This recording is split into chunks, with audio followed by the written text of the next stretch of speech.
episode 166. My name is Dave Hunt, and I'm joined by Michael Swick.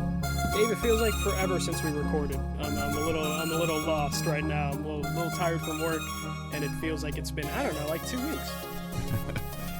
Yeah, well, I lost power at home for 5 consecutive days, so we were actually recording something Wednesday night, 9 o'clock, 9:30 Eastern time. I don't remember what Wednesday's date was, so like February 25th, let's call it. I think it was even later than that, but No, actually, you might have been right. 22nd. 22nd. So Wednesday the 22nd at like 9:30 at night, I lost power. We don't lose power at the house that I've lived in this house for 14 years. We very rarely lose power, and if we do, it's for like 2 hours, 3 hours. I think that, like maybe the longest it was before this is that I'd lost power and I went to bed and I woke up in the morning and power was back. So I don't know if it was out for the full 8, the full 6, 20 minutes. I just know I didn't have it. I went to sleep, and when I woke up, I had it. Now, we then did not get power until the February 27th at like 1 p.m. in the afternoon. Yeah. So, fortunately, my brother-in-law and his family were out of town, so we kind of just took over their house because they had power. So that was beneficial. But yeah, Jack had to wipe the whole fridge and, just some things. And you know what? You probably have seen stuff in the fridge. You're like, I'm going to throw that out or I'm going to eat that eventually. And this time you had no choice and you got rid of it. Our fridge isn't very old. We got a new fridge a couple years ago, like a year or so, 2 years maybe now. So like there's nothing like stuffed back in the that far bottom left corner of your fridge. Like we don't have anything like that. Angela does a phenomenal job of, for the most part, rotating stuff. There's always that bottle of hot sauce or that ketchup bottle that could be an interesting conversation for Ask DDG of, do you put this in the fridge or not? Because her and I have conversations about what should or should not be refrigerated condiment wise sometimes. Once it's open, I think it needs to be refrigerated. Once you crack that seal. But what's the point? Okay, so ketchup, as an example, is in your fridge?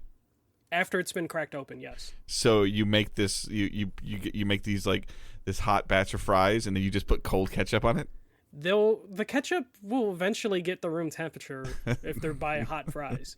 Once you crack the seal, like you're already like, oh shit, this is going to spoil. So you kind of have to. Yeah. Well, you just bought yourself some kudos with Angela. So yeah. Once that seal's cracked open, even if it like especially like with hot sauces, like it'll lose its like intensity if it's in a fridge too long. But you got to do it. But needless to say that would be like the only like quote unquote damage that was done to the house was we had to clean out. Our Last of Us spoiler cast is the true damage. Yes, we were half hour into that. That was a really good conversation too. Yes, and it's gone forever. Well, I have my side of the conversation. I don't know if I have mine, like because I think when I to be fully honest, I think Angela rebooted my computer when she got home because once we realized that it was going to be out for a little while, like once we saw like the estimated turn on, like we came and unplugged everything, like unplugged the TV surge bars, unplugged the computer surge bars, and just in case it either kind of like started doing brownout thing or came on and came off. And so like, but it, most of you know that you can see, like especially if you watch on Twitch, like I record in an office in the basement, and it was dark. Like it gets dark. Angela says when she opened Audacity it recovered it. Okay, so that might be a Patreon exclusive. Hear half a conversation about or hear 25 minutes of the episode 1 spoiler cast. February Blackout 2023 just uploaded. Start placing bets on who's the last person to speak a word. Yeah, no, like that was just funny though, because like when you lost power, you're mid sentence talking about something, and then like he was frozen on my screen for like a minute, and I was just like, shit, is my internet broken? And then you text, I lost power, and I was just like, damn. And then like we were gonna record the next day, and you messaged me in the morning, you're like, I still don't have power, but we'll see what happens later this afternoon. And then like I get home from work, it's like 5 o'clock, and you're like, I still don't have power. You might need backup plans. And I was at that point like, well, I got the flu. Well, you had already talked about like skipping a week because of how light news had been, anyways, and we kind released 4 episodes. We released a lot of content, so people were kind of falling behind. So we were already kind of playing around with it, and so you're like, okay, but then it was like Sunday, I didn't have power, and I'm like, okay, man, like that's when I was like, you might need to like find somebody because like I might not have this by Monday or Tuesday, like. Yeah. But all right, I'm gonna do everybody a favor with that little short talk there. I'm gonna skip all of the intangibles for the most part. Watch us on Twitch, review us on podcast feeds, and check all the links in the show notes. Maybe that'll just be the norm going forward. Yeah. If you're listening now, you know where to find us. But tell your friends. All right, so we're gonna jump into some news, and there's a couple things in here I think that you're pretty excited about. Yeah, the first one, From Software announced Elden Ring DLC Shadow of Erdtree is in active development. From Software telling you that they're a Japanese company and don't really care about global announcements. They released this information at like 5 in the morning, which would be, like normal time, like prime time over there. But it was definitely one of those things where my friend group woke up around the same time and we were all just like, oh shit, Elden Ring DLC got announced. But yeah, Elden Ring DLC coming out eventually sometime. So I'm curious, you talked about your friends and stuff like that. I'm losing my train of thought, but I purposely know that typically I'm awake before you are on 90% of the days. You're an hour ahead of me. So. I'm an hour ahead of you, and I think I actually get up earlier than you in general, just for work. Maybe I don't, but I get up at 6:30 my time, but that's 7:30 your time. So. Yeah. Does your phone, like when your buddies and stuff get up, like and something like that happens, or like I still remember like the Activision Blizzard thing, like that's like the only time that you and I have ever texted at like 7 or 7:30 in the morning. Yeah. Does your phone start buzzing and you're like, what the hell is going on? So I have certain Discord channels in our friend server that are activated that I like that. Of course, yeah, absolutely. Have notifications on, but most of the channels are mute, and also I have Do Not Disturb on my phone that turns off at 7. So what usually happens is my alarm goes off at like 6:30, and then Do Not Disturb turns off around 7, and then my phone will light up. So I don't get disturbed until 7. But then my phone catches up, basically, and I'll get a bunch of Discord, like, you missed this, you missed this, you missed this. So Elden Ring definitely was one of those situations. So when it buzzes on the nightstand a little longer than normal, you know something's up. Yeah, basically. I know some shit went down. And then this one is just one of those things where the way they did the announcement was really smart. They didn't have a trailer, but they put concept art, and they know the fans will just dissect the concept art. So, we got to see Torrent and its writer, and if you've played the game, you know that you're not the original writer of Torrent, so it's like, oh, who's this person? And if you're deep into the lore, you kind of know who that is. So that's all we have to go on, and just the history of From Software does really beefy expansions. They're never really just throwaway. They're like full-on expansions of the game. So we'll find out. Is this the rumored stuff like going underground? No. Underground stuff already existed. There was a stuff in December where there was like little dots on the map that in December got unlocked, turned into Coliseums. Oh, that's what they kind of sort of announced at the Game Awards, right? Yes. Okay. So like, I don't know what to expect in terms of like how big of an addition like world-wise it's going to be, but it's definitely going to be like a beefy thing. And they also revealed that like they sold 20 million copies of this game, and perfect time to brag about that and then announce new DLC to get people excited about maybe picking up the game again. Did you see Hogwarts hitting like 12 or 13 million already too? Yeah, 12 million within the first 2 weeks, almost $1 billion. It's Harry Potter. You can't stop. And at its core too, it also sounds like it's an above average RPG just in general. Yeah. It's an above average, like, whatever, action adventure RPG. Yeah. You're gonna throw in all the genres. Yeah. So I'm excited for this. Dave, maybe you'll get a Game of the Year edition. You'll hop into Elden Ring eventually. I'll wait. I actually think my first, and I think this is a From Software game. I legitimately think it's on my list. My first From Software game will probably be Sekiro or Sekiro. Yeah, that might be a very difficult one to jump into, but that's the one that appeals to me the most on the surface. Yeah, it's a lot faster. I do think after, like attempting Bloodborne and then watching Sarah platinum Bloodborne in 2 weeks, Bloodborne might be the more approachable one for a lot of people because like you do get a gun and you do use that gun for blocking and it tends to be a more aggressive game, which Sekiro was aggressive as well, but like Bloodborne could be a good entry. And I think you get it if you have till May 20th to redeem it. Well, I probably have it. Yeah, so, it's part of the game. In one way or another, I probably have it. Whether it was a plus game or instant game collection, I'm sure I have it. Yeah. That being so. All right, so looks like IO Interactive is working on some more stuff too. Yeah, so IO Interactive announced out of nowhere that they're doing a fantasy RPG, an online fantasy RPG. So don't know exactly if they're talking co-op or if they're tackling anything bigger. But IO Interactive just made the announcement. There's like a little piece of concept art for it that it's an online fantasy RPG. The first time the studio's attempting that. There was rumors sometime last year from Windows Central saying that IO is working with Microsoft on a Dragon Fantasy game that was supposed to be an RPG, and there was rumors that Microsoft was fully funding it because IO is a independent studio that they were going to treat it like a first-party game. So this doesn't confirm that they're working with Microsoft, but where there's smoke, there's fire, I would imagine. And obviously, IO is currently working on a James Bond game, so they're pretty busy. And then I think they released content for Hitman 3 a couple weeks ago, and I think that is the last bit of content for Hitman 3. So I think they're done with Hitman 3. Yeah, didn't they just like make it like Hitman? Didn't they just like so and they put out everything under one title, which I wish a lot more game companies would do. Dave, how do you feel about them branching off into online fantasy RPGs? I think it's cool. Like I love it when a studio tries to do, like we've always talking about, new and innovative things and doing different things and finding, Hitman. I'm not a huge fan of the games personally. They always look super, super interesting and the contracts look interesting to me. But I like to see a studio like stretch its arms, stretch its legs, so to speak, and do some things differently.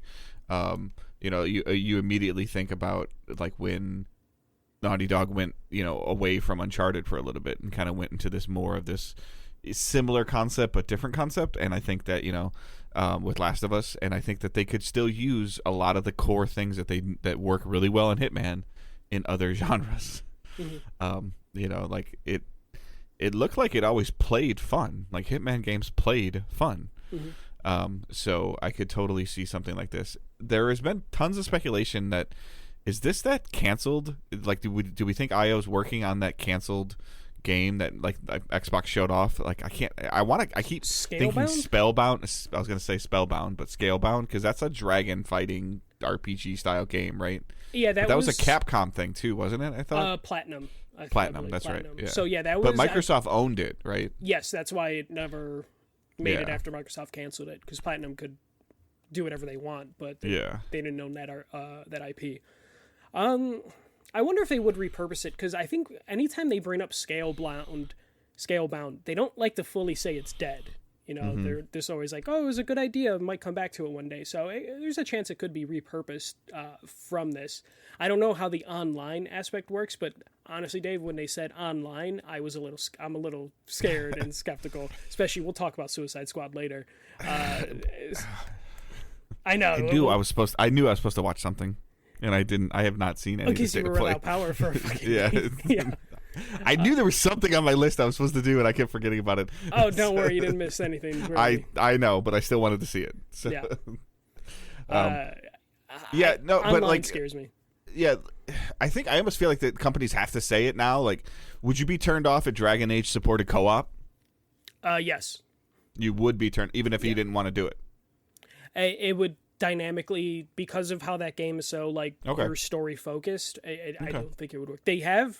I know for a fact that that's part of the reason Dragon Age has been delayed for 10 years, is because they keep kicking the idea of co-op or competitive multiplayer in there, and then because like Bloodborne had it too. Like Bloodborne had like either co-op or you could jump Yeah. into somebody's game. And I think if it's handled correctly, like it could be cool. But it always makes you, I agree with you. It does make you wonder, like, if I'm not playing in co-op, am I missing something? Is it easier because I'm co-oping? Is it harder because I'm solo playing? There's always that question. So like, yeah, I could see that. Is so. it a Schluter? Is it yeah. Is it games as a service? That stuff always scares me. Microsoft working with IO Interactive is a possibility. They could. Microsoft needs to get their own studios to make their own games and stop trying to make these partnerships with outside studios. We'll talk about that in 2 stories from now, since we have 2 weeks of stories to talk about. But yeah, no, it's and that's the thing, is when like the rumors of Microsoft working with IO. It's like, I'm glad they're making deals to get content on their platforms, but it doesn't give me confidence in the companies they own that they constantly have to go. I mean, what is it now? party. Like IO, Crystal Dynamic, Eidos, apparently. We'll talk about that in like 2 stories. And there's other partnerships that they're working on or have announced. And this one, it hasn't been announced, but again, this whole idea or this concept was rumored to be something with Microsoft last year. So could be an E3 announcement. But I don't know. I have faith IO will do something interesting, because they're a very interesting studio, and they were able to turn Hitman, which was kind of a dormant franchise, into something that was relevant several years after people lost interest in it. Nice. All right, Dave. Xbox Activision Blizzard news. Oh, this deal didn't go through. Why I had no power? Damn. Yeah, no, it did not.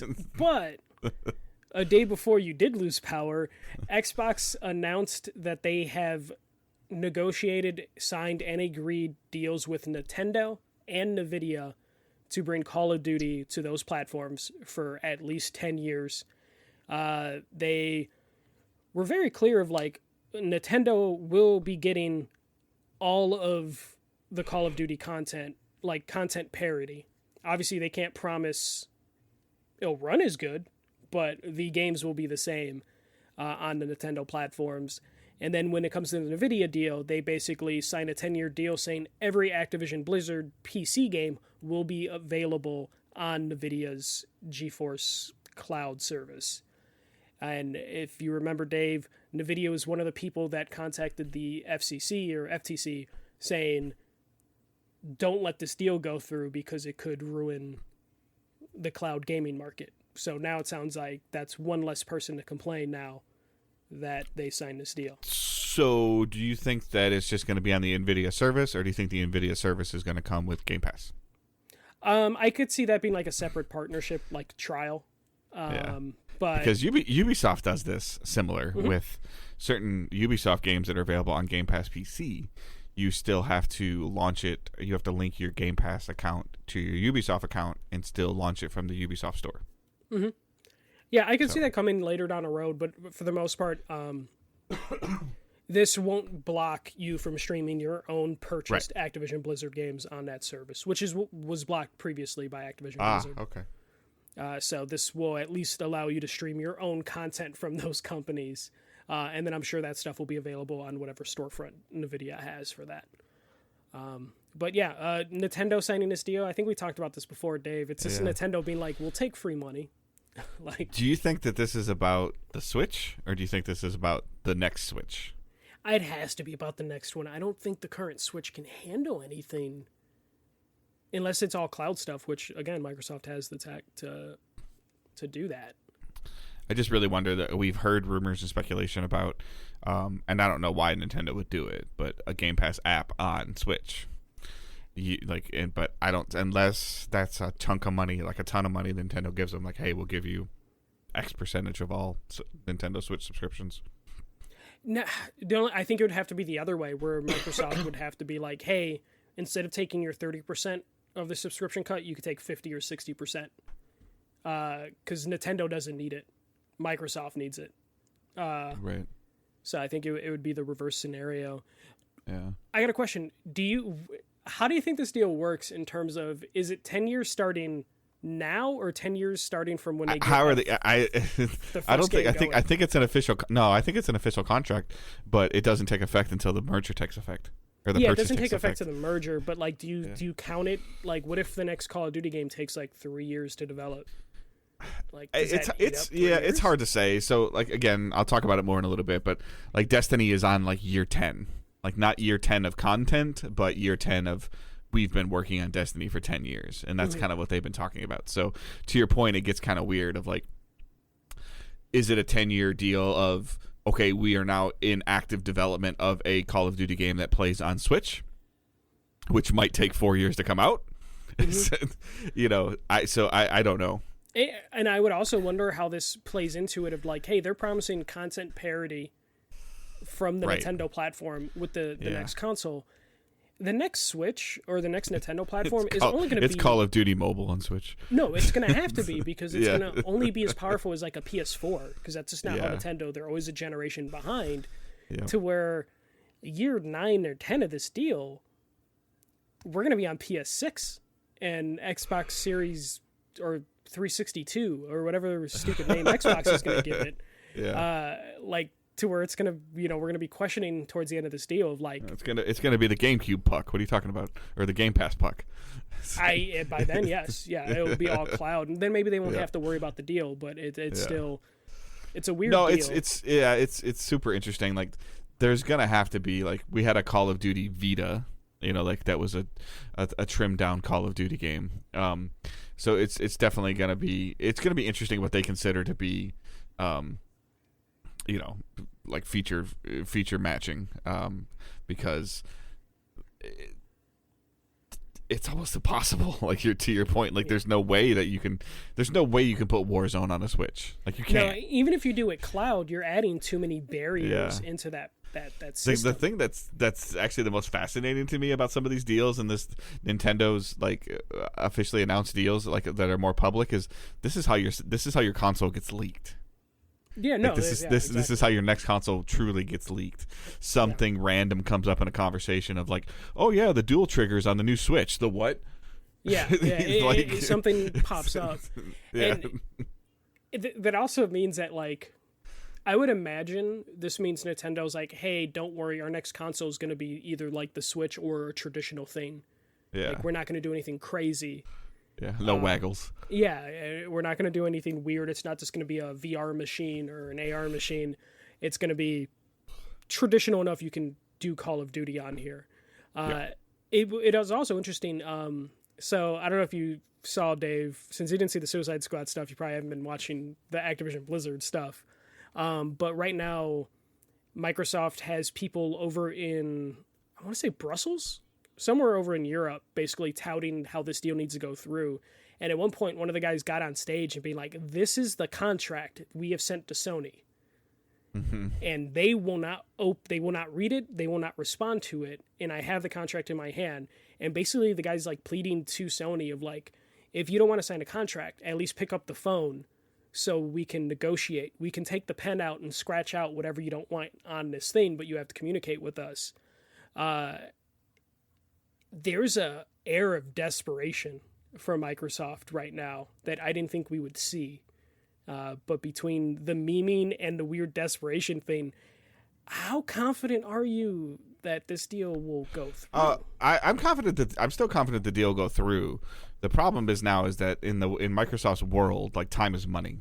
Mm-hmm. And the longer this takes, the more it costs. The more they have to put legal fees into it, the more they have to put legal teams on it, the longer that they're still, like retention fees, or there's probably so many things so the longer this takes, of like whom the high ups at Microsoft are like, yeah, it's gonna go through, but we keep getting a couple stopgaps in the way, and one stopgap turns into 60 days, and then another stopgap turns into 120 days, and then it keeps going longer and longer. So, just so you know, if the deal does not close by July 18th, Microsoft has to pay Activision Blizzard $3 billion. Yeah. So Exhibit A, yeah. on top of, like you said, how much money Microsoft spent sending that guy to Brussels, mm-hmm. sending the people, their legal team to the FCA, going in for. I think that they've gone in front of the United States Judicial Committee already, in small increments. They've presented cases, but it hasn't gone to trial. So whether that's on a video thing or in person or whatever it is, the bribes that you're gonna have to do as well. Like we don't there's a lot of manpower, people power that's being put into this deal on top of the cost of the purchase, and I think it's getting to the point where, I guess if Microsoft gets pissed off enough, they'll just say forget it, and they'll pay the $3 billion and walk away. And then Activision will be like, "Yo, free money." Yeah, but their stock would go in the toilet. Mm-hmm. It's the only thing keeping their stock afloat right now. Right. So. Yeah. But yeah, I guess it's good to know that at least after August 1st, like we won't be talking about it either way. Mm-hmm. Yeah. I just think it's funny though, because like Microsoft is like literally going out there and being like, Sony won't even return our calls, which is like the most petty thing. But at the same time, Sony doesn't have to return their calls. Yeah, I don't know who needs more. Like I don't want to be naive, and like I everybody knows I lean heavily towards PlayStation, although I've been pro Xbox for a little while lately since Game Pass. But it literally is the chicken or the egg. Like Sony needs Call of Duty as much as Call of Duty needs Sony. Like you can't have the number one. It's like the Fortnite thing. Like when they took it off the Apple Store, like it was people pissing $1 billion at each other, like throwing and they both need each other, and they just need to figure it out and stop. This is like TMZ drama. Stop this. Like whatever. It's very Ryan and Spencer need to go get drunk together and make a deal. I don't know. Yeah. I don't know what it's going to be, but I have a feeling no matter what, we will find out in a Jim Ryan interview with Wired or GQ. Like, I guarantee the spin on we have signed the deal with Call of Duty for you fans. Yeah.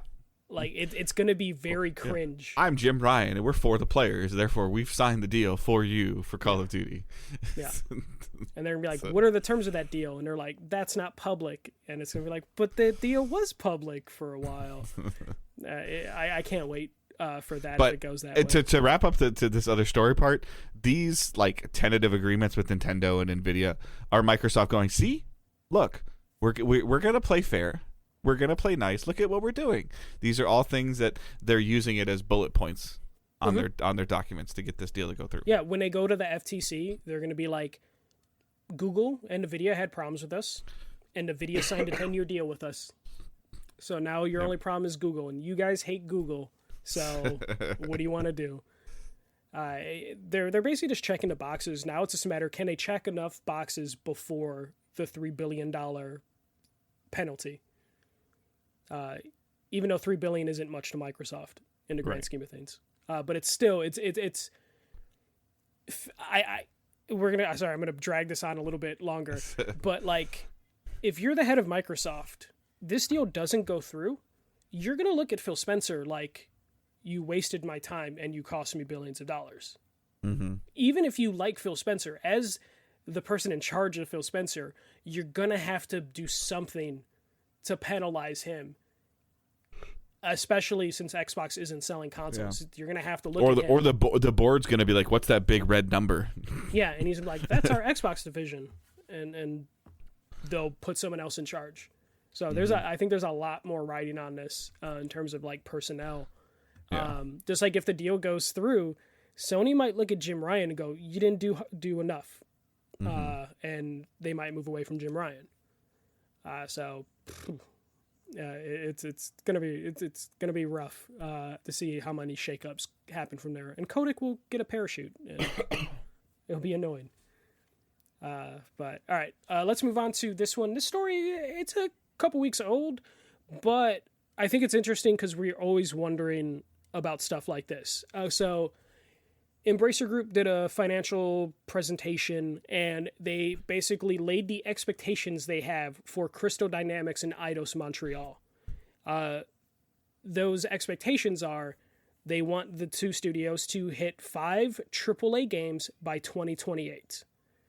How they're describing AAA games are a game that has 100 full-time workers actively developing a game, a large marketing budget, and a game capable of selling 2 million units.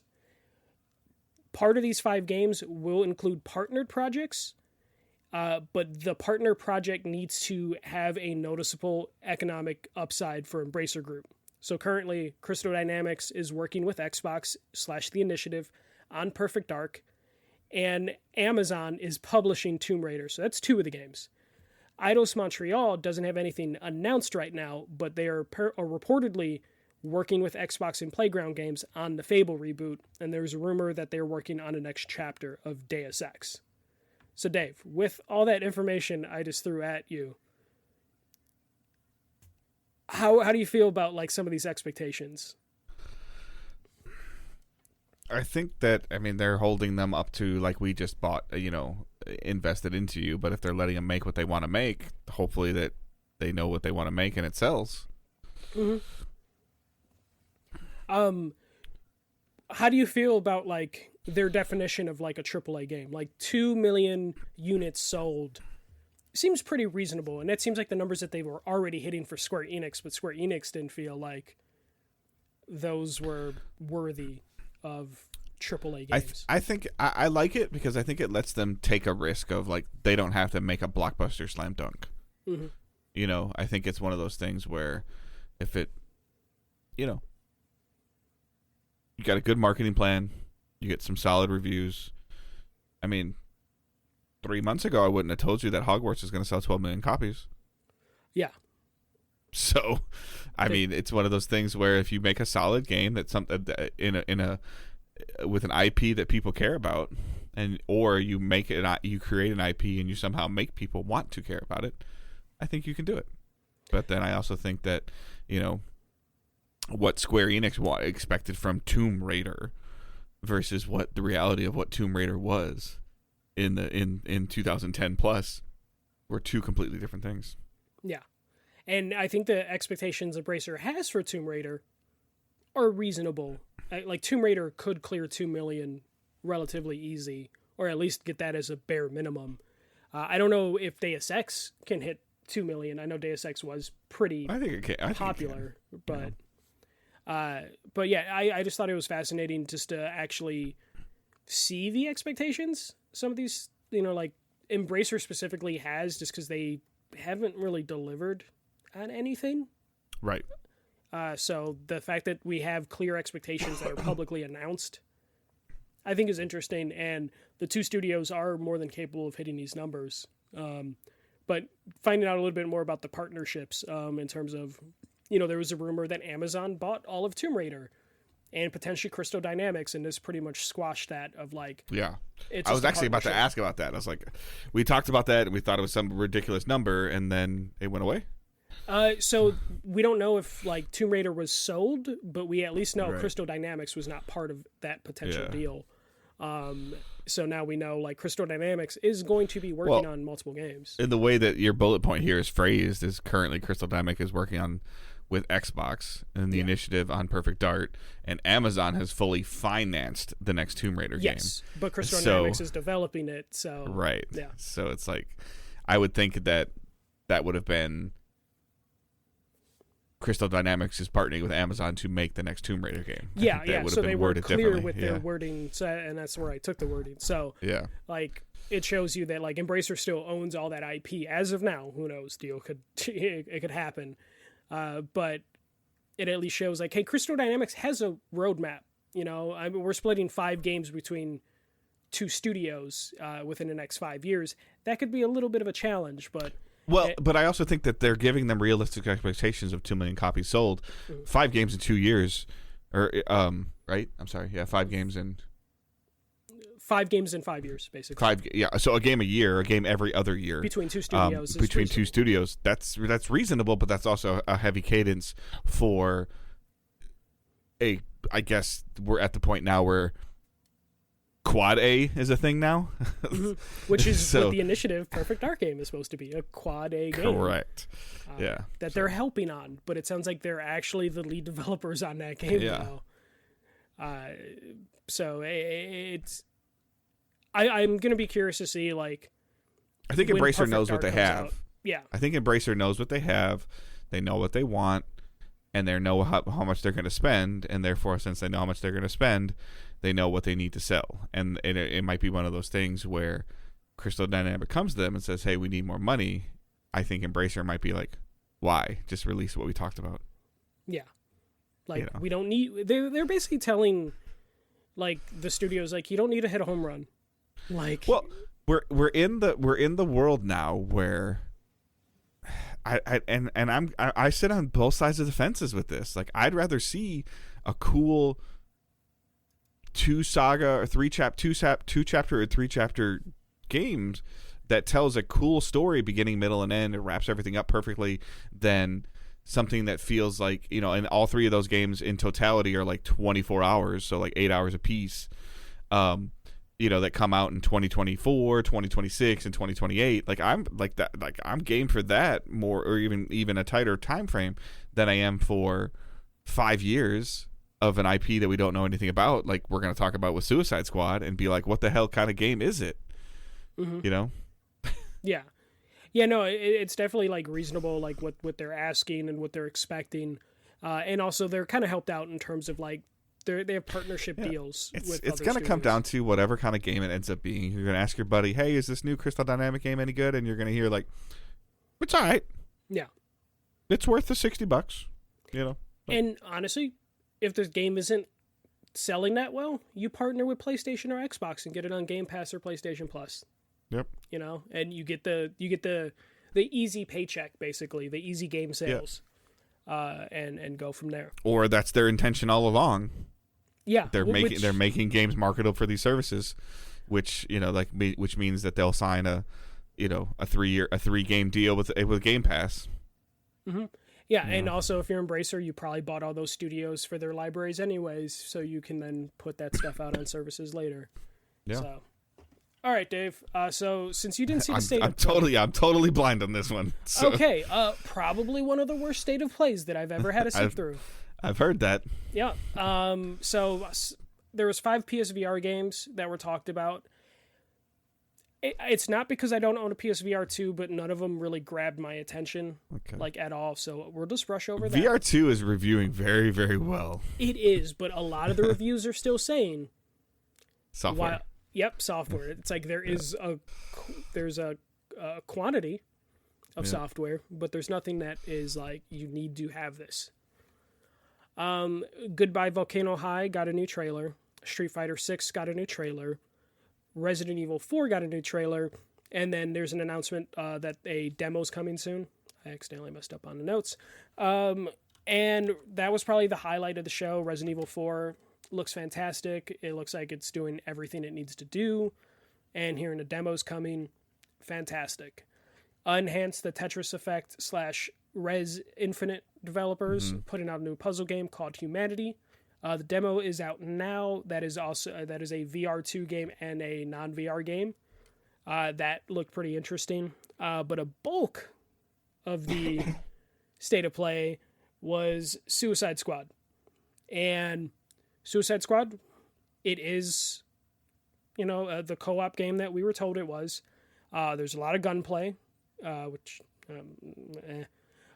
you basically, you're fighting the Justice League who are like possessed, and you have to take them down. There is a battle pass for cosmetic gear, only cosmetic gear, and they just showed how the co-op works. And honestly, Dave, it looks kind of generic. Seeing like DC characters shooting guns, and the devs talking about like battle pass for cosmetic gear and how costumes are going to be a big driving force in this game, and then seeing stuff of like enemies might be infused with superpowers, and it just looks like a generic games as a service game with DC characters. Like there's some obvious stuff of like, hey, King Shark is a tank, so you can play him as a tank-like character.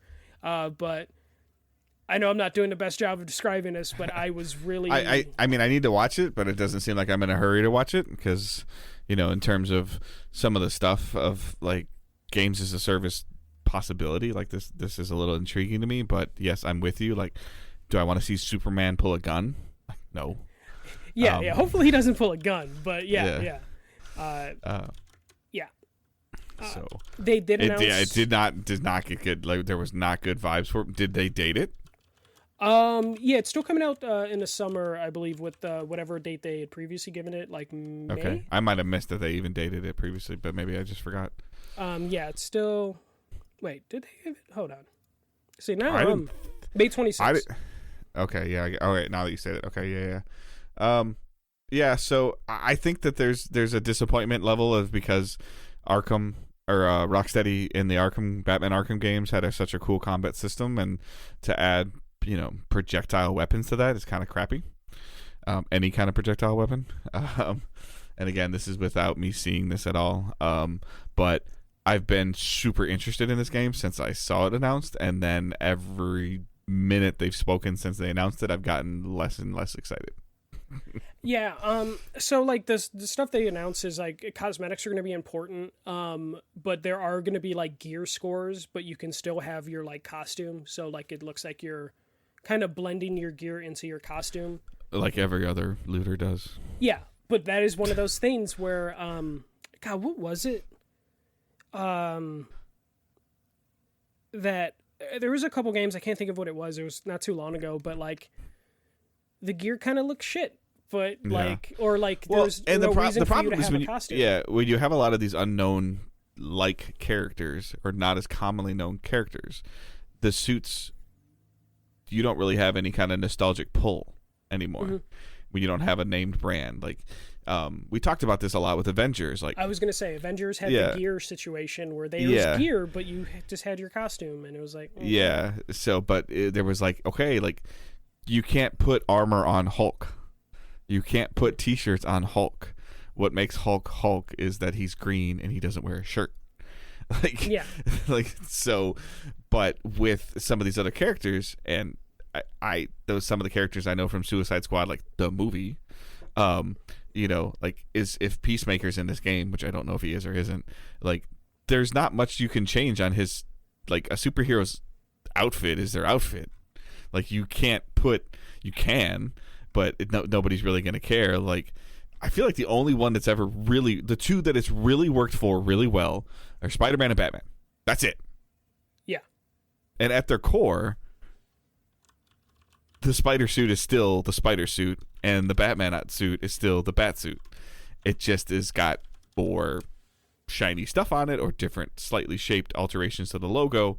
But in order for you to convince somebody to grind something out to level 80, that better look freaking really cool, or it better do something cool and not just be like, I can wear a blue t-shirt now instead of a red.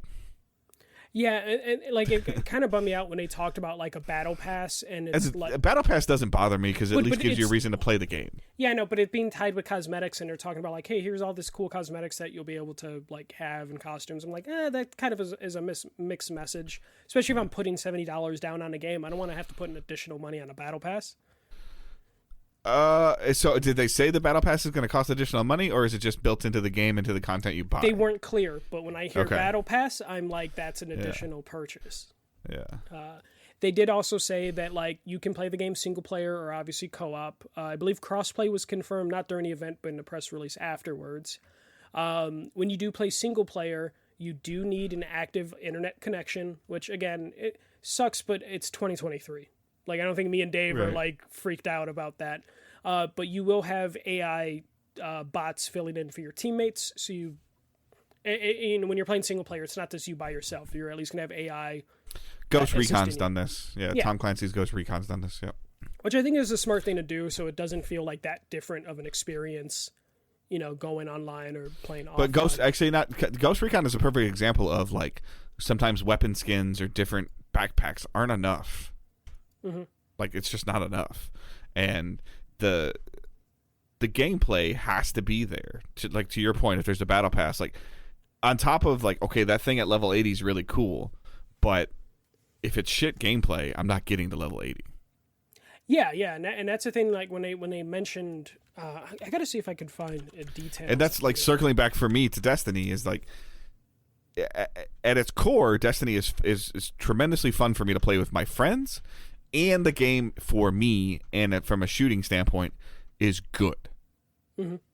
So it's great from a shooting standpoint. So those two things of I have fun with my friends and the gameplay is fun covers up some of the issues or pain points within the game. And we've seen other games that,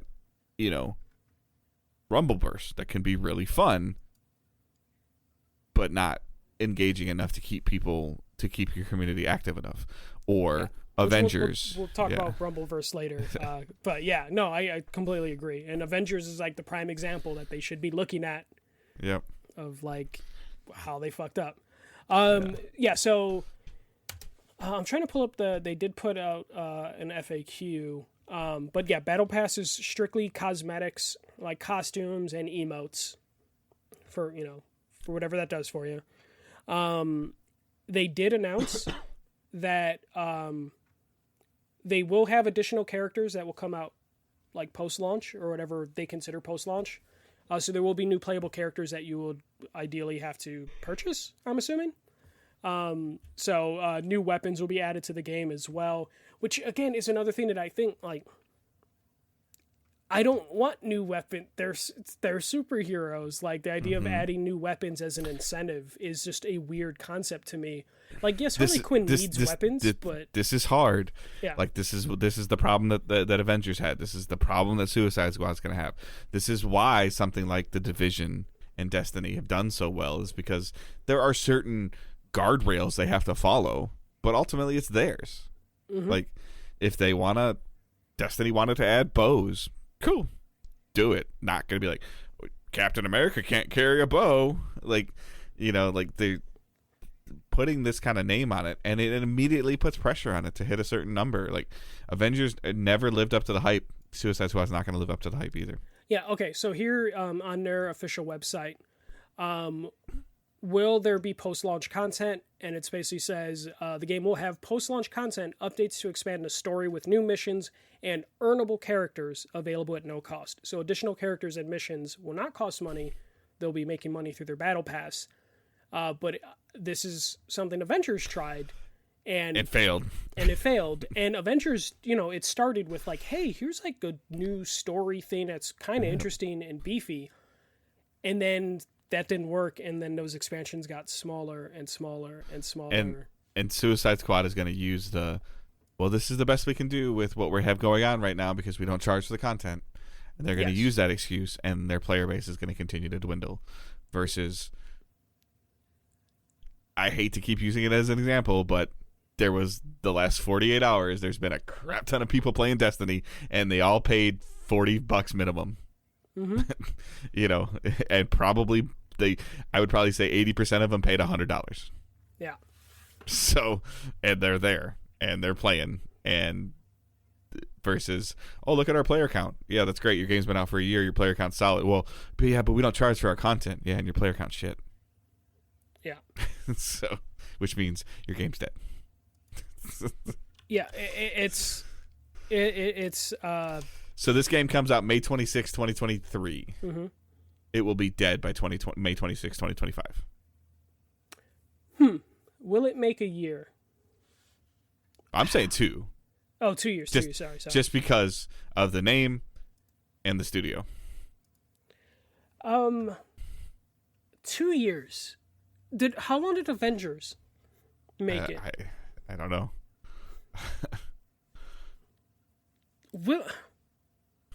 Avengers made it. Did Avengers make 2 years? Avengers made 2 years, right? No, that's not right. Hang on. Okay. Will the new DC bosses, like the new Warner Brothers bosses, let this game go on multiple years? So Avengers came out September 4th, 2020. That was a pandemic game. It could have thrived, but it didn't. Yeah. I'm just saying. Avengers game release date was September 4th, 2020. It got 3 years. And they killed it this year, right? Yeah, it's gonna be dead April something. Yeah. So this is going to be less because less people know who Suicide Squad is than who the Avengers are. Yeah. Yeah, this might clip it. Somebody clip it. TikTok it. Whatever the hell you want. Like, this game's done by Memorial Day 2025. Yeah, and it's a shame because like I would have been interested in a single player game, non-multiplayer focused, and would have been fine with any of that. But instead, we got this co-op game that, like, hey, it looks like it has a high level of polish. Rocksteady know how to make a pretty looking game. The writing on it actually looks pretty good, but it feels like one of those scenarios that, like, when we played Avengers, where both of us, we didn't finish Avengers, but we put time in it, and we're like, hey, I actually like the story. Yep. But then it breaks you into these missions that feel completely separate from the story that you're playing. And that is one of those things that is just a bummer. And hello, Bulldogs, 1992. So I just don't understand, like, what they were thinking when they decided to do this, like, at all. Yeah. But we'll see. We'll see. All right. So it looks like we have a game that has been delayed. Shockingly, Telltale's delaying games again. Telltale Games delays The Wolf Among Us 2 until 2024. Yeah. So maybe they're realizing that they're trying to hit a real cadence. I'd actually rather have them do this than try to release some episodic stuff and then stop and, whatever the previous thing that they were doing. So I'm sure that they're being overly cautious at this point in time. Whoever they may be, because we know Telltale closed for a while and they're back with this. So, yeah, man, we'll see what happens. All right, what we're playing and watching. You want to go first? Yeah, mine's gonna be pretty simple. We talked about it a couple weeks ago. Rumbleverse was closing, so I basically spent every day playing Rumbleverse, and it's still as active as I remembered it like 5 months ago. I think it really came down to they just couldn't get anyone to buy anything in this free-to-play game because the cosmetics stuff was not good. Like, it wasn't important, and you can deliver a really fun game, but it's free-to-play, and you have to make some money off of it. And Epic, who was like financially backing it, even though they're a super rich fucking company, they're like, this isn't pulling enough money, so we got to kill it. But yeah, Rumbleverse pretty much every day for the last like 2 weeks up until it closed on I think it closed Tuesday morning. Last time I played it was like Monday at like 1 a.m. I ended it on a win, so got a win. Emoted bye to the person that I won with because I was playing a lot of trios just to get as many people in a match as possible, and just had a lot of fun. It was such a bummer just watching the developers kind of say bye to their game on Twitter. But really good 5 months that game had in terms of being like really fun, entertaining. It built up a pretty strong community like that are very passionate about it. But as I say that, I don't think anyone in the community was spending money. There just kind of wasn't much incentive to do it. The Battle Pass system, this didn't have a lot of stuff that would make you interested in buying it. And it's something that, like, Suicide Squad's going to have to deal with, something Avengers had to deal with. Well, it's even harder when you charge somebody something like that and then want to charge them more, to your point. Like, especially if you don't have any clout or history or anything to hold to for you to lean on. Like, yeah. I mean, again, I hate going back to it, but like Destiny just did paid content for a long time, and then they said, hey, it's just, I don't even want to say free to play. It's free to download. Yeah, it's free to dabble, but see if you like it, mess around with it. But if you like it and you want to play more of it, you got there's some paywalls, so. Yeah.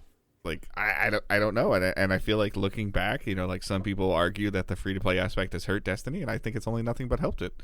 The seasonal content is better. Did you play or watch anything else like before I go? No, just The Last of Us, which we'll talk about eventually when we do a bonus episode. But no, it was mostly that, and then I think I talked about it last time we recorded, but the Psychonauts documentary that was released, which is like 30, 40-minute episodes. So I've just been like 30 individual episodes that are 40 minutes long. Yes. Okay. It's very extensive. It's covering 7 years of development.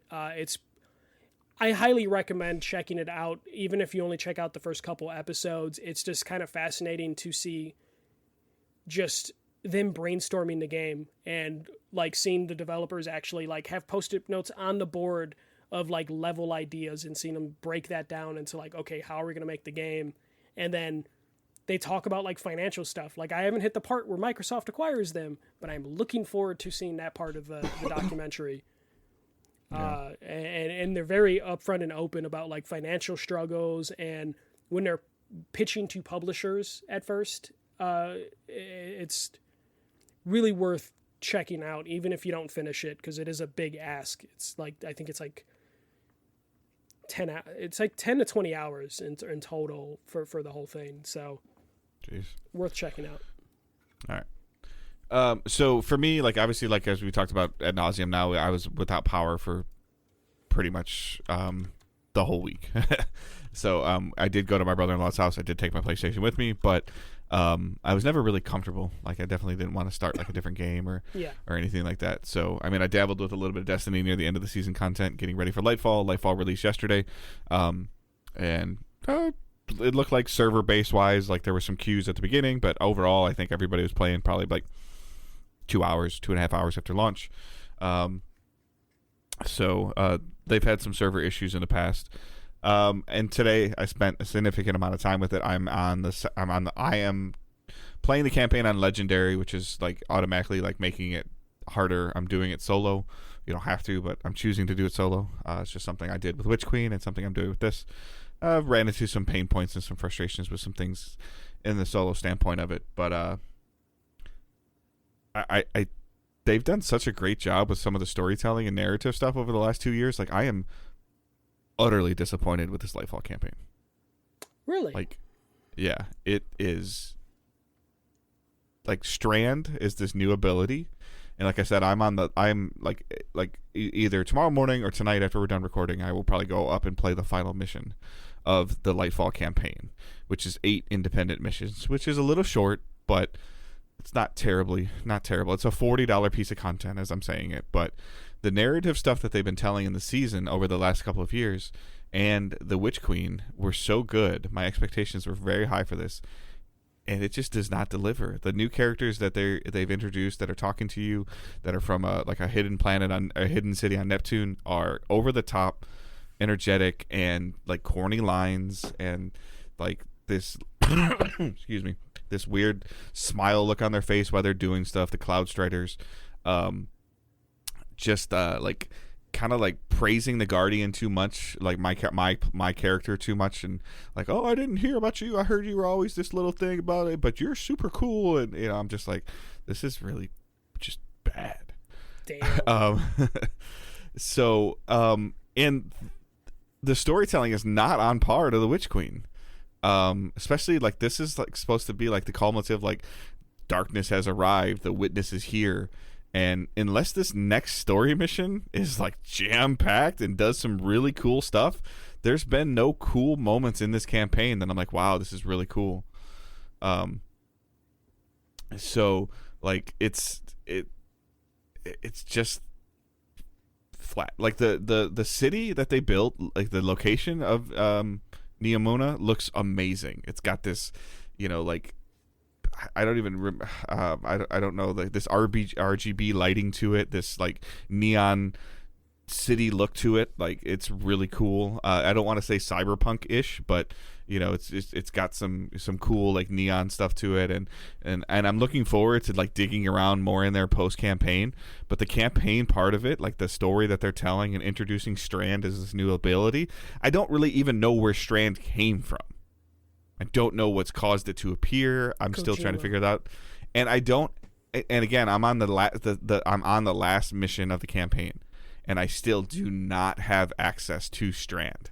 I have to like pick it up from things while I'm playing the campaign. This is like a massive tutorial, and it's irritating as hell. Okay, so you would say that the Sony retention money didn't go to the story writers and went to the level designers?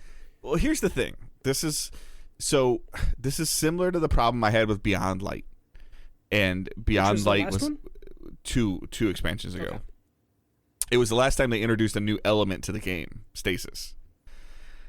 I feel like they use the campaigns, like I just mentioned, as tutorials for the new element. Mm-hmm. Witch Queen didn't have a new element. It just was rebuilding an element that was already there. I don't think I think that the time sink that takes to add a new element to the game hinders their ability to tell a cool story. This is now up to 5 elements in the game: solar, arc, void, stasis, strand. And I hope the next expansion next year around this time is called Final Shape. It's supposed to be closing the book on the light versus dark saga of Destiny. I hope there's not another element in there, because I feel like I've mentioned, adding the element has kind of debunked the cool storytelling. Like, this is supposed to be like the big bad that they've been teasing for 9 years. Mm-hmm. And like I said, unless something, I mean, I know we're going near him, like going after the Witness in Final Shape, and they've already, like, the Witness has been talking in the game and the campaign about Final Shape. Cutscenes are phenomenal. The conversations between Callus and the Witness, my players talking more than he's ever talked before. Those things are really good. I don't like the characters in Neomona, and I just hope the post-campaign stuff is better, because the campaign right now is just not fun. I hope their raid is phenomenal. It's a real bummer to hear. You're like, the campaign's not fun, but I hope the post-campaign stuff is good. And it's just like, damn. I hope, because that's the part of it, and that's the thing. Like, people have been asking me about Destiny, and you've heard me say it. Like, you don't really need the named expansions to enjoy the game. Like, yeah, the named expansion gets you the element, and it gets you the raid that's out for those 6 months. But the next raid they bring out 6 months after this is going to be part of the free-to-play package. The seasonal stuff the storytelling is way better in the seasonal pass stuff, and you can spend $10 every 3 months and decide if you're going to play the game for the next 3 months. Mm-hmm. And like, I feel like $40 is worth it for $40 is worth it for a 8-hour campaign or 10-hour campaign. Yeah, I mean, Angela's fussing at me because there was a level I was like struggling on for 3 hours. Like, but that has nothing to do with the fact that I don't like the NPCs that are in the game that are talking to me, and I don't understand where Strand is coming from. And you're close to the end too, so it's like, it's okay if that was your issue the first like hour or two, because it could take a while to get there. But now you're almost complete, and it's just like, I think there's 9 steps in the mission, and or in the quest, and I'm on step 9, and I still don't have the new ability. Like, I don't have it in my menu. I can't go somewhere else and just mess around with it. Mm-hmm. Like, I can't go to Earth and just play with it. I can't go to the moon and just play with it. And that's the funnest part. Yeah, the funnest part of Destiny is just messing around with stuff. Like, that's, like, just the sandbox is the mechanics of and the shooting mechanics and the implementing it with your space magic. Like, that's the fun part of Destiny, and I don't have it yet. And I'm almost done with the campaign. I better get it at the end of the campaign. I better not have to get it in post-campaign. I guess we'll find out next week if you I thought the DLC as a whole was worth it. Is this going to stop me from playing Lightfall? No.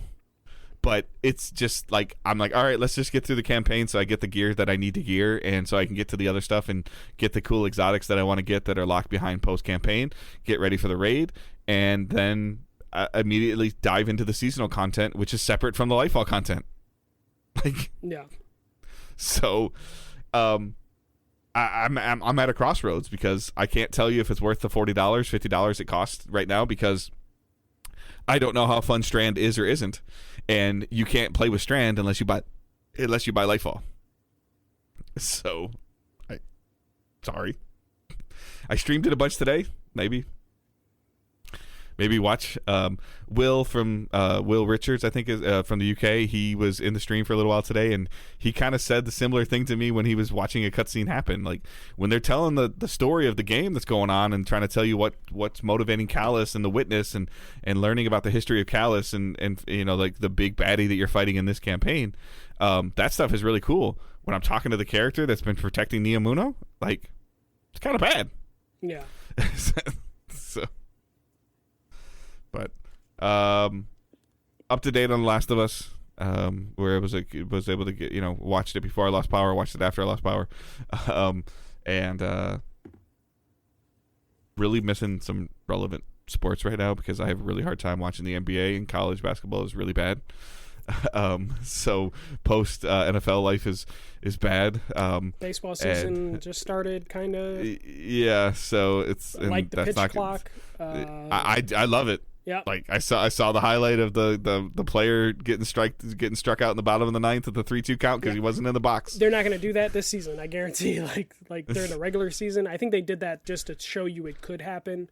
Oh no, that's the rule. That was in the minors all last year. I almost feel like they this would be the first time it happened. I almost feel like they told players, like, let's just show people that this could happen. Well, the data, like they talked about the data of I think I saw some tweet that said like 1.85 pitch clock violations, whether it was the pitcher or the hitter, in the opening spring training weekend is on par with the opening weekend of the minor leagues. And after 4 weeks in the minors, it was down to like less than 0.2 a day.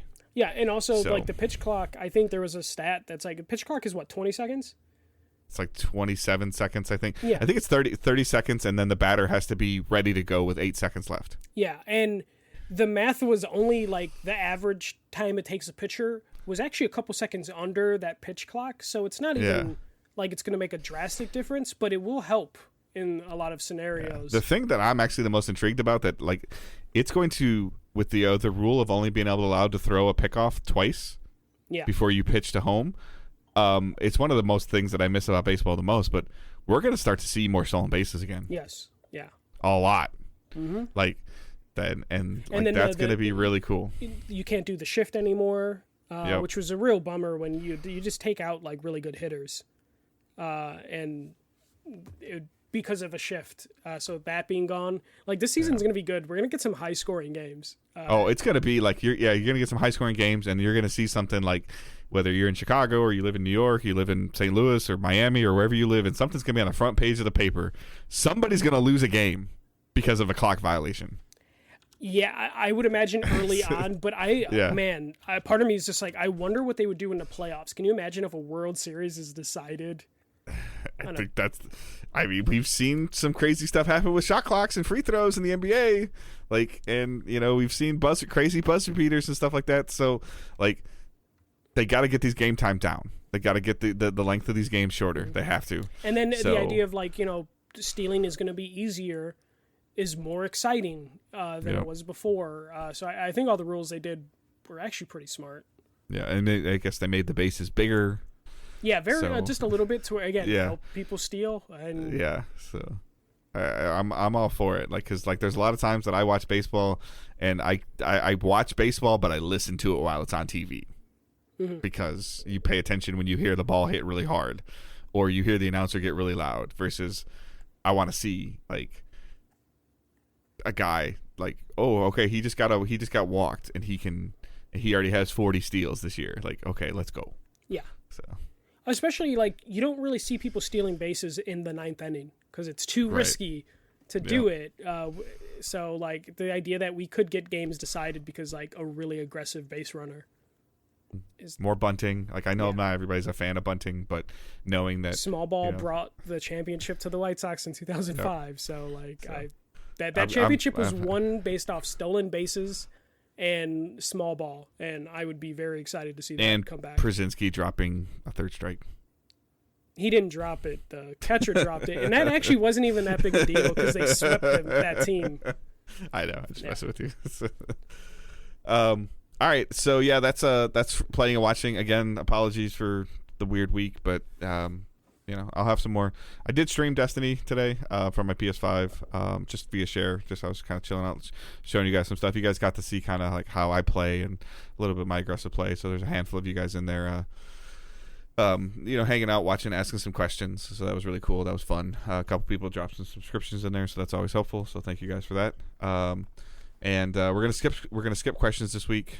Michael's showing off his cat. She's trying to get on camera. So just trying to get back on the normal routine. To be honest with you guys, like I can't tell you what April's gonna look like. I saw Michael tweeting a little bit with Josh, and I might have to honestly just take like 2 weeks off when my store's opening. It's very possible. Yeah, just because it's getting a little bit more intense at work, and seeing some stuff, and I don't know what I'm gonna have to do. I don't want to, but I think from my own sanity, or even Michael's sanity, of me and necessarily, hey, I got to change this, hey, I got to change that, it might be easier for everybody. So I don't think I've done anything on Twitter, but if you are friends with me on Facebook, you can see the progress of my building that they're getting ready to open. But we'll see how it all goes. I'm not saying I'm going to. I might miss a week. I do really think I'm going to miss a week when it opens. So we will. If there are people that you would love to have as a guest host on this show, please tweet at us or put it in Facebook. We can try to set that up. If there's somebody that's on the list that you guys really would love to hear from, or think would have a great conversation with Michael besides Josh, we can see what we can do about that. I know a lot of people are actually getting some pretty positive feedback about the Destiny stuff from Wyatt and Willie. It is Destiny season, so it was a good time to release that. Yeah, so, but other than that, like I said, you can follow us on our main accounts on social media. The Twitter is at Digital Days Pod. Michael's is at The First MJC. Mine is at Good Dave Hunt. Our Facebook group and our Discord server are linked in the show notes. Patreon is linked in there as well. We were legitimately recording an episode when I lost power for Patreon. Yeah, we should just release that to the Patreon people just for the fun. Say, hey, here's like half a conversation. So that's there. We probably will do that. I'll just probably have Angela do that, and we'll just put a little note in there like, there you go. Yeah. Because I think I actually had a corny opening for that one too. Yeah. All right. So Patreon's there as well. Check that out. Like we mentioned, all the other shows, all the other links are in the show notes. Please consider subscribing, reviewing, and sharing the show if at all possible. That's all I have. Anything else from you, sir? No. Just gonna hopefully find my Rumbleverse replacement sometime this week. All right. I hope everyone has a great week. Keep moving forward. Don't be a dick. See ya.